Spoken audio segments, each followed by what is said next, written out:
내가 나의 안수하고 내 속에 있는 하나님의 은사를 다시 부릴 듯하게 하기 위하여 너로 생각하게 하노니. 하나님이 우리에게 주신 것은 두려워하는 마음이 아니요 오직 능력과 사랑과 절제하는 마음이니. 그러므로 너는 내가 우리 주를 증언함과 또는 주를 위하여 갇힌 자 된 나를 부끄러워하지 말고 오직 하나님의 능력을 따라 복음과 함께 고난을 받으라. 아멘. 네, 우리가 디모데서를 계속 은혜를 나누고 있습니다. 그래서 지난주에는 디모데 전서를 마쳤고 금요일 날 이제 디모데 후서를 들어갔죠. 들어가서 그 디모데에게 마지막인 이 바울의 아주 간곡한 예, 이 편지를 그 내용을 우리가 같이 은혜를 나누고 있습니다. 두 번째 로마 감옥에 갇힌 이 바울 사도는 이 마지막 감옥에서 감옥살이를 하다가 결국에는 순교를 당하게 됩니다. 마레디티노 감옥에 갇혀 있다가 아주 이 감옥이 이렇게 돌로 된 굴 같은 그런 지하 감옥입니다. 저는 로마에서 바울의 감옥을 가본 적이 있습니다. 아주 그 절망 가운데 바울이 신앙을 꺾이지 아니하고 자신의 영적인 아들 디모데를 향하여서 마지막으로 이 편지를 보낸 내용이 디모데 후서입니다. 자신의 죽음이 임박한 것을 예감하고 남긴 비장한 고백이기도 하죠. 그래서 디모데후서 4장 6절 8절에 보면 전제와 같이 내가 벌써 부어지고 나의 떠날 시각이 가까웠도다. 나는 선한 싸움을 싸우고 나의 달려갈 길을 마치고 믿음을 지켰으니 이제 후로는 나를 위하여 의의 면류관이 예비되었으므로 주 곧 의로우신 재판장이 그날에 내게 주실 것이며 내게만 아니라 주의 나타나심을 사모하는 모든 자들에게 함께 이런 것들을 주실 것이다. 이렇게 말씀합니다. 이 초대교회 역사가 유세비우스는 이 바울 사도가 순교한 그 시점이 서기 67년경 네로 황제의 박해의 절정이었을 때에 이 순교를 당합니다. 또 바울은 로마 시민이었기 때문에 이 당시의 노예나 비시민자들이 처형을 당할 때 십자가에서 처형을 당합니다. 그런 잔인한 처형 방식이 아니라 참수형을 당했습니다. 그러니까 목을 베어서 당하는 그러한 이 사형이죠. 이 바울이 순교당한 장소가 이 세계의 섬이라는 프레폰타네라는 그 샘이 거기서 나왔다고 그래요. 머리가 잘리고 머리가 땅바닥에 떨어지는데 세 번을 굴렀다고 합니다. 그 세 번 굴른 그곳에 세 개의 분수를 세워놓고 거기에 또 성당을 세우기도 했죠. 이렇게 바울은 순교를 당하는 그 직면한 그 상황과 자기의 처지와 형편이 어떻다는 것을 직감하고 있으면서도 불구하고 지금 그 에베소에 남겨놓은 사랑하는 영적인 아들 디모데가 혹시라도 내가 죽고 난 다음에 그 흔들림이 있을까봐 무척이나 한곡한 그러한 그 서신의 내용이 이 디모데 후서입니다. 그래서 바울이 오늘 6절에 이렇게 얘기합니다. 그러므로 내가 나의 안수함으로 내 속에 있는 하나님의 은사를 다시 부릴 듯하게 하기 위하여 너를 생각하노니. 이건 바울이 지금 디모데를 다시 한번 안수해서 네 속에 있는, 네 안에 하나님의 은사가 있는데, 너 안에 하나님의 은사가 있는데 이 은사를 다시 부릴 듯 하고 싶다, 이렇게 말하고 있습니다. 그래서 나는 너를 생각한다. 그것을 너는 기억해라. 네 안에 하나님의 은사가 있다. 그 은사가 다시 부릴 듯 일어났으면 좋겠다, 이렇게 말하는 거죠. 그 은사가 뭡니까? 우리가 지난 금요일 날 같이 은혜를 나눈 것처럼 5절에 이렇게 얘기죠. 거짓이 없는 믿음이래요. 거짓이 없는 믿음. 그 외할머니 로이스와 또 어머니 유니게로부터 이어져 나가는 그 믿음의 유산을 받아간 할머니의 이름까지 거론되면서 이렇게 디모데에게 거짓 없는 참 믿음을 이렇게 유산으로 받은 그 하나님이 주시는 이 은사를, 그것이 다시 불일 듯 일어나야 되겠다. 이 거짓된 믿음이 에베소에는 너무나도 많이 있었어요. 이 거짓된 믿음, 우리들도 신앙생활 하면서 참 거짓된 믿음, 이 거짓된 믿음이라는 게 뭐냐? 연기적인 거죠. 좀 가식적이고 외식하고, 우리가 어떤 믿음을 갖는다는 것이 나로부터 시작이 될 수가 있어요. 그래서 나를 위하여 믿는 믿음이 되어져 버리면 연기하게 됩니다. 나를 위한 믿음이기 때문에 나 구원받고 나 천국 가고 내가 이 세상 살아가는데 필요한 것을 믿습니다. 그러므로 허락해 달라는 이런 믿음으로 시작이 되어지면 하나님의 계획과 하나님의 뜻은 무산이 되고 내 뜻을 성취하기 위한 믿음으로 탈바꿈이 되어져 버리기 때문에 하나님의 말씀과는 전혀 별개인 그런 믿음을 가지고 있습니다. 그래서 자기의 믿음을 자기가 조종할 수 있다라고 생각하게 되죠. 이런 사람들은 어떤 믿음을 드러낼 때 작동이 되지 않습니다. 그러니까 누가 아파서 병을 좀 치료해달라, 누가 어려움을 당하고 또 누가 좀 고통 속에 있을 때, 어떤 한 상황 속에 있을 때 내가 기도하면 하나님이 들어주실 것이라는 확신을 가지는 그 믿음을 가지고 기도하는 것이 아니라 외식적인 기도를 하기 때문에 작동이 되지 않습니다. 제자들도 마찬가지죠. 어, 그 병든 자들이 찾아왔을 때 열심히 기도해주고 뭘 해도 그 귀신들이 오히려 비웃었습니다. 그런데 예수님께서 오셔서 그 소년을 기도해 주니 귀신이 떠나갔습니다. 제자들이 물어보죠. 어째서 우리는 그렇게 열심히 했는데도 귀신이 물러가지 않습니까? 이때 예수님이 뭐라 그래요? 믿음이 적은 자들아, 이렇게 말합니다. 그러니까 믿음이 자기 믿음으로 시작해서 자기가 노력하고 자기가 어떠한 해결책이 나라고 생각하는 그 믿음이 아니라는 거죠. 그런데 그런 믿음을 갖고 있기 때문에 굉장히 외식합니다. 나 하나님을 잘 믿습니다. 난 구원받은 백성입니다. 예수 믿음으로 구원받았습니다. 나는 천국 갑니다. 할렐루야, 아멘. 자기가 자기 스스로 믿음을 찾고 강하게 만들어가고 있는 그런 믿음. 이건 작동이 되지 않는 그런 믿음이죠. 이런 사람들과는 하나님의 복음을 위해서 같이 동력을 할 수가 없습니다. 교회에 어려움이 있다든가, 교회에 어떤 문제를 갖는다든가, 복음을 전하기 위해서 어떻게 해야 되겠다든가, 이런 것들을 같이 동력할 수가 없어요. 예, 그런 이야기를 나눈다든가, 그런 회의를 한다든가 할 수가 없죠. 왜?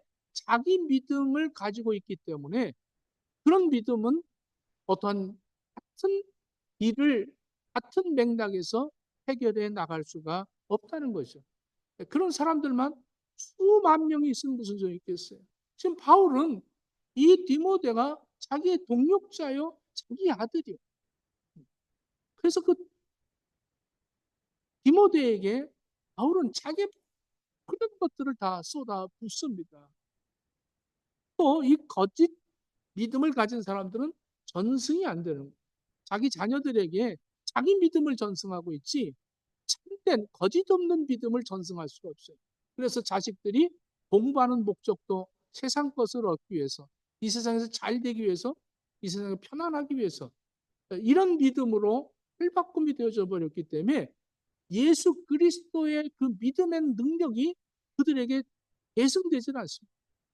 그냥 어떻게 세상의 성공을 위해서 세상에서 부유하게 살기 위해서 하나님의 영광을 위한다는 그러한 어떤 목록을 놓고 거기에 목적을 둔 것 같이 너가 잘 살아야 나는 가난한 자들도 베풀고 교회도 많이 헌금도 하고 봉사도 할 수 있을 거 아니야. 이거 못 살면 어떻게 그런 걸 할 수 있어? 그런 거 안 해도 되는 거예요. 그대로 하나님의 뜻을 이루는 데 순종하는 것이 그것이 믿음인 겁니다. 할렐루야. 자기 자신이 그렇게 믿지 못하면서 누구를 전도하고 누구를 위해서 살 수 있겠어요? 그런 자격이 없는 거예요. 그래서 그 자녀들에게 이 복음의 믿음을 계승시키지 못한다는 거예요. 그런데 이 디모데는 외할머니부터 그 첫 믿음을 갖고 있고 그 어머니로부터 그 디모데에게까지 이렇게 믿음의 유산이 내려왔다는 거예요. 우리 행복의 식구들이요. 여러분들은 참된 믿음을 가지고 하나님 앞에 구할 때마다 응답을 받게 되기를 축원합니다. 여러분들과 함께 복음을 증거하는 데 같이 의논할 수 있는 동력자 되기를 축원합니다. 여러분들의 믿음이 자녀들에게 그대로 계승될 수 있는 그러한 참된 믿음을 갖게 되기를 축원합니다.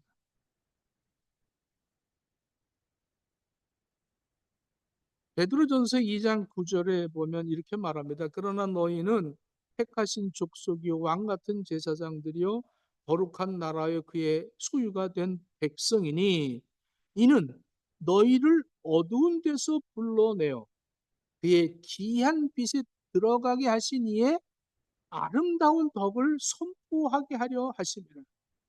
하나님이 우리를 부르신 것이 뭐냐? 하나님이 우리를 택한 백성으로 왕 같은 제사장으로 거룩한 나라로 하나님의 소유의 백성으로 만드신 목적이 있다는 거예요. 여러분들 잘 먹고 잘 살고 편안하고 형통하고 풍요롭게 살려는 것이 아니라 너희를 어두운 데에서 불러내어 그의 귀한 빛에 들어가게 했다는 거예요. 이는 아름다운 덕을 선포하게 하려 하십니다. 하나님의 뜻을 이루기 위해서 우리가 부름을 받았다는 거예요. 그러니까 우리는 하나님 앞에 부름받은 이 호칭이 그러니까 하나님이 우리를 홀링한 거죠. 부르셨다는 거죠. 하나님 우리를 부르셨다. 이 성경에는 한 3,500번을 부르셨어요. 그러니까 우리가 성경을 읽을 때 그냥 읽고 끝나는 게 아니고 성경을 읽는 그 순간에 하나님이 나에게 얘기하신다. 그 하나님과 대화, 아까 고린도 후서를 할 때 멈추지 못한 것이 하나님이 말씀하시는데 들어야지. 그러고 그냥 들은 거예요. 그걸 우리는 성경을 읽으면 끝나는 줄 아는데 하나님과 대화하는 시간이에요. 성경을 읽을 때는 하나님과 대화한다. 하나님이 나한테 말씀하시는데 이렇게 말씀을 받아야 되는데 그냥 성경 읽는 것도 내가 읽고 나야 좀 편안하고 뜻이 뭔지 몰라도 내가 계획한 것은 한 장이다. 내 계획을 성취하기 위해서 성경을 읽는 것이 아니랍니다. 이 모든 것들이 처음이 잘못되면 갈수록 잘못되는 거예요. 그러니까 출발이 잘 돼야 됩니다. 할렐루야. 출발이 잘못되면 나로부터 출발이 되어지기 시작하면 하나님을 내가 만들어 놔요. 이걸 이제 우상숭배라고 그러죠. 나로부터 시작이 돼. 하나님, 내가 살아가는데 필요한 것들이 있습니다. 하나님, 내가 하나님 앞에 선하게, 온전하게 기도하고 말씀 읽고 찬송하고 전도하고 아주 거룩하고 경건하게 도덕과 윤리를 잘 지키며 내가 살아 드릴 터이니 하나님 나에게 필요한 것들을 공급해 주시고 하나님이 나를 지켜주시고 인도하시고 보호해 주시옵소서. 하나님이 축복해 주시옵소서. 하나님 나를 구원해 주시옵소서. 이건 나로부터 시작한 거예요. 그래서 시험이 들고 그렇기 때문에 하나님의 뜻을 이해하지 못하는 거예요. 그럼 갈수록 내가 거룩해져야 돼요. 내가 또 죄졌더니 하나님이 이렇게 때리셨구나. 내가 또 병든 이유가 뭘까? 내가 왜 사업이 잘 안 될까? 하나님한테 뭔가 내가 잘못 보였나 보구나. 그러므로 내가 더 열심히 해야겠다. 노력을 하게 되고 내가 하나님의 마음을 움직일 수 있는 그러한 내 출발점이 나로부터 시작이 되기 때문에 하나님의 말씀이 들어오지 않습니다. 내가 뭔가 잘해야 되고 내가 뭔가 경건해야 되고 내가 뭔가 노력을 해야 되는 줄 알아.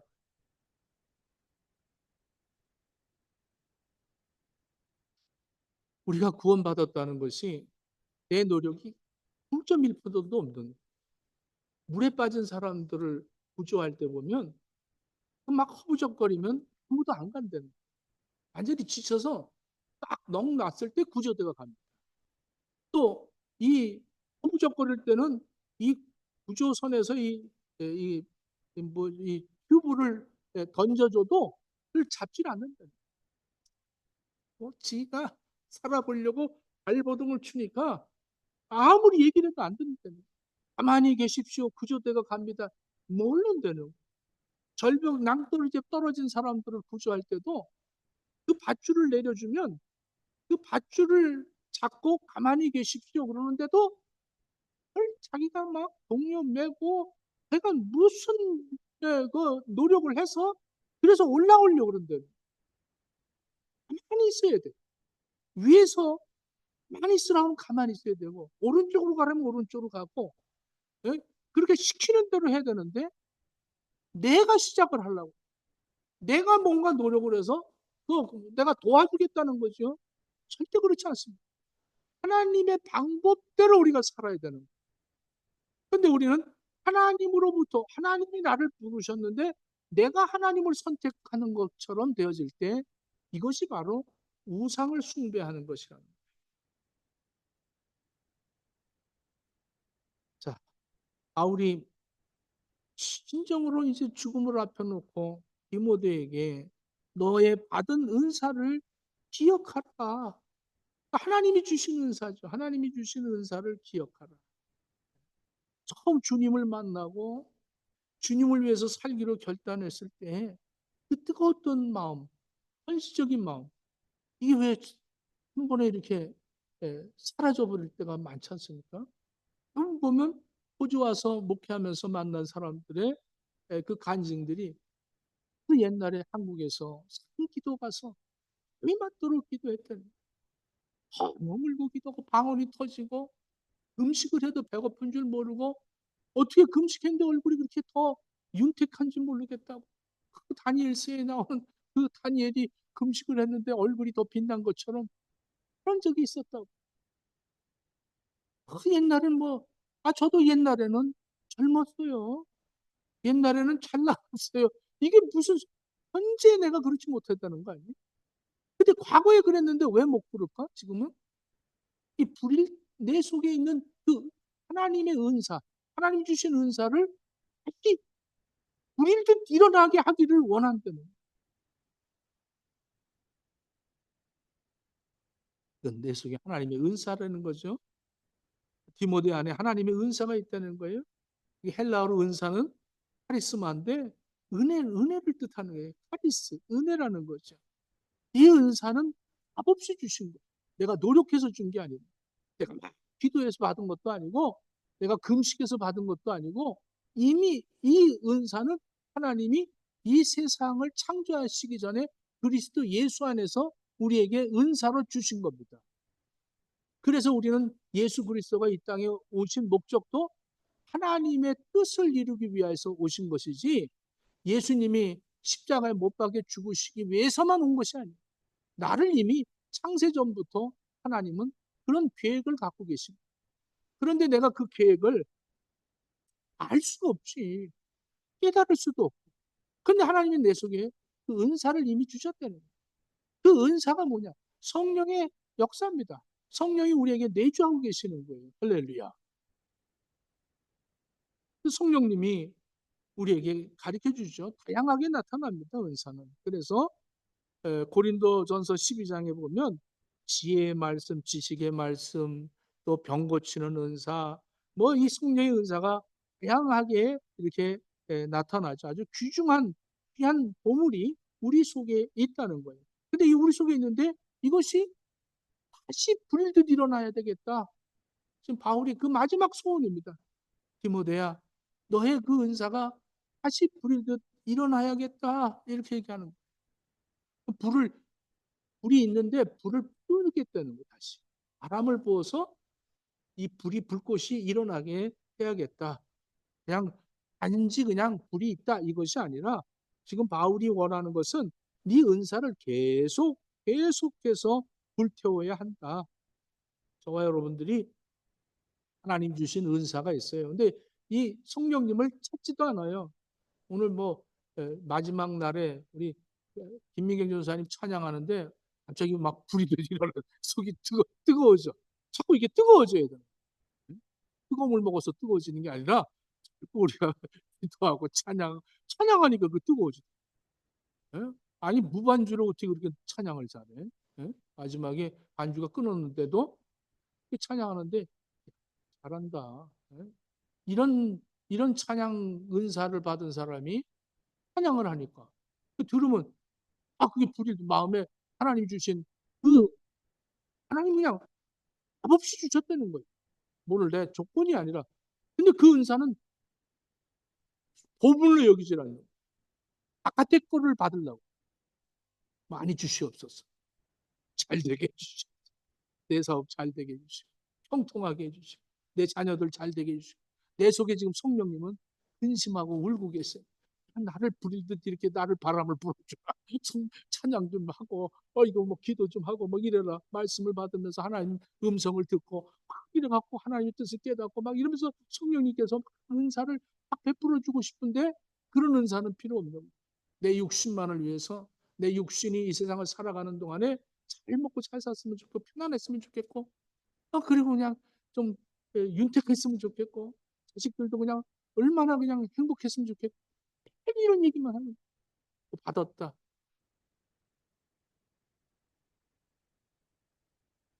하나님이 주시는 은사를 사용할 수 있어야 되는데 이것은 순종해야 사용할 수가 있습니다. 순종하지 않고는 이 은사를 우리는 하나님이 주셨는데도 그냥 내 안에 머물게 있다는 것이죠. 그래서 이 성령의 능력을 나타내는 거예요. 그래서 오늘 7절에 보면 하나님이 우리에게 주신 것은 두려워하는 마음이 아니요 오직 능력과 사랑과 절제하는 마음이니 이렇게 7절을 말합니다. 이 말씀 무슨 말이에요? 하나님이 우리에게 주신 이 성령님을 의지하고 살면 두려운 마음이 없는데 성령님을 의지하지 않고 내 실력, 내가 가지고 있는 힘 이런 걸 의지하고 사니까 뭘 해도 두려운 거예요. 그러니까 기도하는 것도 잘 안 되죠. 전도하는 건 더 안 되죠. 봉사하는 거 안 되고 사람과 관계 속에서도 굉장히 두려운 마음이 생겨요. 뭐든지 두려운 마음이 생겨요. 하나님이 주시는 이 마음은 두려운 마음이 아니돼. 하나님이 주시는 이 은사는 능력, 사랑, 절제라는 거예요. 이 능력이라는 것은 파워죠, 파워. 여러분들의 삶 속에 이 세상 것의 힘이 아니라 하나님이 공급해 주시는 힘으로 살아가면 그 편한 삶 속에서도 능력 있게 삽니다. 이 능력은 어떤 그 세상의 힘이 있는 것이 아니에요. 안진뱅이를 일으킬 수 있는 것은 하나님의 능력이지 은과 금으로 된 거 아니라는. 근데 우리는 은과 금으로 과시하려고 합니다. 안진뱅이에게 은금을 주려고 하는 거예요. 근데 우리는 하나님의 능력을 행사하는 것은 그를 일어나 걷게 하는 거예요. 하나님의 능력은 일어나 걷게 하는 거예요. 근데 우리는 그것까지 갈 수도 없어. 어떻게 저 사람을 내가 일으켜? 내가 판단하고 내가 경험한 바에 의해서는 저 안진뱅이를 일으킬 수 없다라고 결단을 내리고 우리는 그 믿음을 갖고 살아가기 때문에 한 번도 도전을 못하는 거예요. 그리고 안 되면 어떡할까? 두려운 마음이 먼저 생긴다는 거죠. 하나님의 능력을 그렇게 너무 과소평가하지 마십시오. 하나님의 능력은 은금이 되어지는 게 아니라 하나님이 일으키시는 분이라는 창조주이심을 여러분들 명심하십시오. 이게 하나님이 두려워하지 않는 믿음을 주시는 거예요. 이게 이기게 하시는 믿음입니다. 그 다음에 사랑이죠. 여러분들, 이 두려움의 정체가 왜 두려운지 아십니까? 하나님이 주시는 마음은 두려워하는 마음이 아니래. 근데 왜 우리가 두려울까? 왜 우리가 두려울까? 그것은 나를 너무 사랑해서. 하나님을 사랑하고 이웃을 사랑하면 두려운 마음이 없어져. 근데 나를 사랑하니까 나 망신당하지 않을까? 나 누가 알아주지 않으면 어떡할까? 자꾸 나를로부터 시작이 되어지니까 항상 두려움. 하나님으로부터 시작이 되어지면 두려운 마음이 없어집니다. 두려움의 출처는 바로 나 자신입니다. 그래서 하나님이 주신 선물은 이렇게 능력과 그다음에 사랑과 그다음에 절제하는 마음이라 이렇게 말합니다. 이 절제라는 것은 자기를 통제하는 통제력이죠. 영적인 분별력을 얘기하는 겁니다. 다시 얘기해서 능력이 막 달리고 또 그 뜨거운 사랑으로 달려가지만 브레이크가 있어야지. 이 절제할 줄 알아야 됩니다. 그래서 이 절제의 능력을 가져야 된다는 거죠.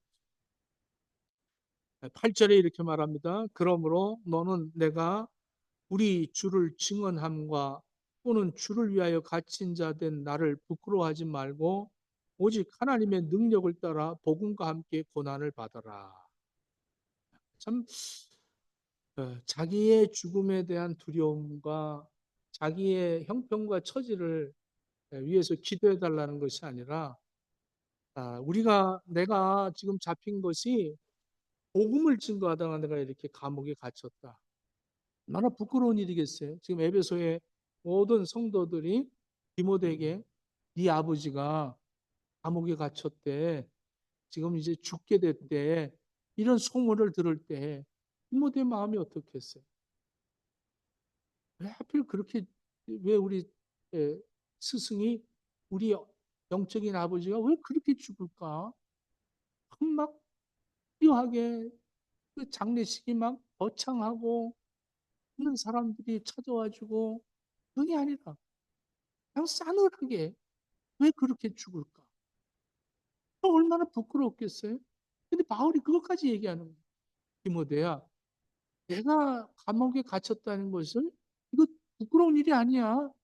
이거 하나님의 큰 상급이야. 내가 복음을 위해서 갇힌 거야. 복음을 전하다 갇힌 거야. 예수를 증거하다 갇힌 거야. 이거 부끄러워할 일이 아니다. 하나님을 증언하는 거고 하나님을 위해서 내가 갇힌 것이다. 근데 우리는 무엇을 부끄러워하지 말아야 합니까? 복음을 부끄러워하지 말아야 돼요. 할렐루야. 예수 믿으십시오. 이거 부끄러워하면 안 돼요.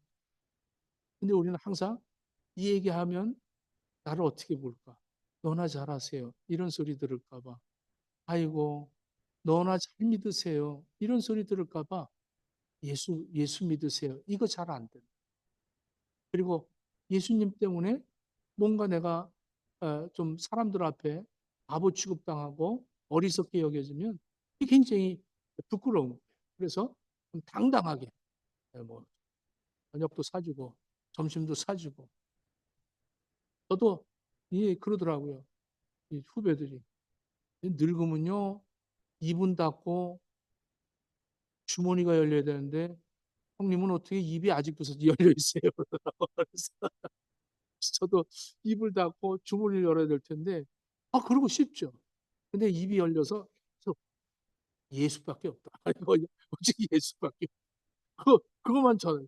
아니, 뭐 좀, 뭐, 에, 이게, 그게 부끄러워하지 않고, 이게 부끄러워하면 안 되겠구나.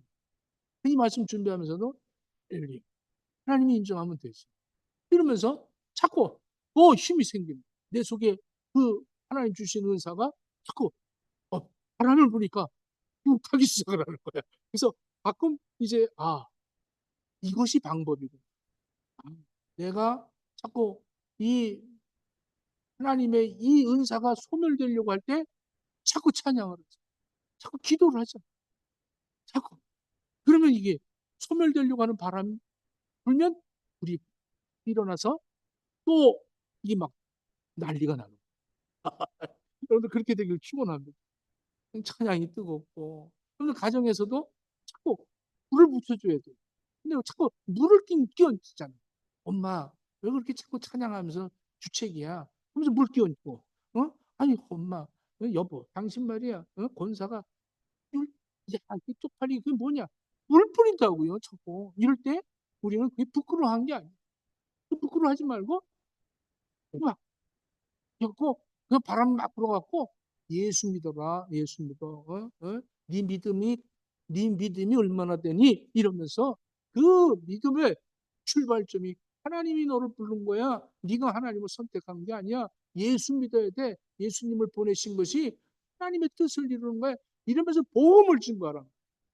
여기에 능력이 나타난다는 거야. 할렐루야. 예? 우리 행복의 교회 식구들이요. 여러분들 이 바울이 이렇게 갇혀서 죄수 신세가 된 거 이거 부끄럽지 않다는 내가 복음을 증거하다가 잡혔다. 디모데야 부끄러워하지 마라. 아주 적극적으로 복음과 함께 고난을 받아라. 이렇게 얘기합니다. 못 들어진 얘기. 복음 증거하면서 복 받아라가 아니라 고난도 받아라. 여러분들 이렇게 자녀들에게 얘기할 수 있겠습니다. 목사가 여러분들에게 복음과 함께 고난 받으십시오라고 얘기하면 있는 이 얼마 안 되는 이 교인들까지 다 나갈 거 아니겠어. 자, 복음과 함께 복 받으셔 건강해 주시고 하는 일들마다 잘 되십시오. 이래야 여러분들이 아멘 소리가 클 거 아니에요. 근데 복음과 함께 고난도 받으라는 거예요. 고난도. 그러니까 복음에는 반드시 고난이 있는 거예요. 예수님이 이 땅에 오셔서 복음을 위해서 오셨기 때문에 복음을 위해서 고난을 받으십니다. 예수님이 이 땅에 오신 목적이 복음을 위해서 오셨다고. 하나님의 기쁜 소식을 위해서. 그래서 기쁘다고 오셨네 아니에요? 예수님이 십자가에 죽으시고 사흘 만에 부활하시고 그리고 승천하시고 다시 오실 이 기쁜 소식을 증거하기 위해서 고난을 받으신 거예요. 우리도 이 복음을 전하려면 고난도 같이 온다는 거예요. 근데 고난은 안 받기 위해서 이 기쁜 소식을 전하지 않으려고 하는 거예요. 그리고 오직 이 말씀을 하나님이 말씀하시는데 내가 말씀하겠습니다. 이러면서 성경을 읽는 거야. 성경을 읽으면서 하나님 이렇게 말씀하셨군요. 이러면서 하나님은 내가 너한테 이렇게 얘기한다. 너 이렇게 내가 너를 어두운 데서 건져낸 것은 내 이 기쁜 소식을 전하기 위한 것이고 이걸 전하려면 고난도 같이 받는 것이다. 그러니 네가 고난 받을 때 능력이 나타나고 네가 고난 받을 때 아가페 사랑이 나타나고 네가 고난 받을 때 세상과의 절제가 생기는 것이다. 디모데야, 디모데야, 나는 곧 죽는다. 그러나 너 이 마음에 하나님이 주신 그 참된 거짓 없는 그 믿음이 다시 불일 듯 일어나기를 바란다. 그리고 바울은 목이 잘려서 순교를 당하고 만.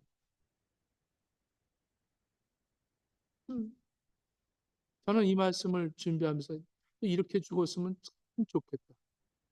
복음을 증거하다가 누가 목 빼서 죽는 게 아니라 복음을 증거하다 죽었으면 좋겠다. 그냥 정말 얼마나 그 하나님의 영광을 이 지금 2000년이 넘은 이 시대에 우리가 이 말씀을 받으면서 그 바울의 심정을 우리가 느끼지 않습니까? 여러분들 자녀들에게 이 기쁜 소식을 전하기 위해서 여러분들이 고난도 같이 받을 수 있기를 예수님 이름으로 축원합니다. 기도하겠습니다.